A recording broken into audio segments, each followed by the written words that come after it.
Alors, autre technique qui peut être intéressante en calcul en ligne, puis ensuite en calcul mental et puis en calcul posé, c'est la technique des presque doubles.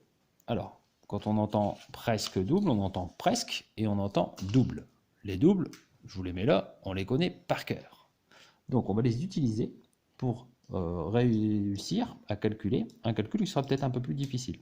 Donc, par exemple, dans tout ce qui est calcul qui passe la dizaine, des calculs dont le résultat est plus grand que 10.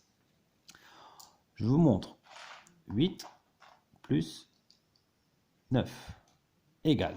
Alors, 8, c'est proche de 9. On sait que 8 plus 1 égale 9. Donc on va décomposer justement 9 avec 8. Comme ça, on va faire apparaître son double.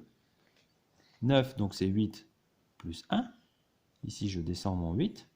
Donc on fait apparaître en fait dans le calcul avec l'arbre le double de 8, qu'on connaît par cœur. Hein. 8 plus 8, ça fait 16. Et puis il nous suffit de rajouter le petit 1. Donc 16 plus 1 égale 17. Donc 8 plus 9 égale 17. Je vous en refais un. Par exemple, 6 plus 7 égale. Alors, 7 et 6 sont très proches. On a aussi 1 de différence. Hein, donc c'est presque le double de 6 en fait, là, cette opération. Puisque 7, si on le décompose, c'est 6 plus 1. Donc je descends mon 6. Et là, je fais donc apparaître le double de 6.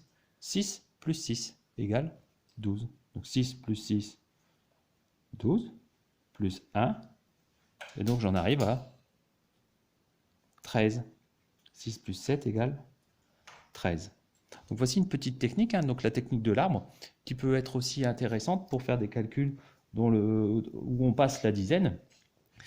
Et puis c'est aussi très important de multiplier justement ce genre de travail à l'écrit pour ensuite pouvoir le transposer en calcul mental.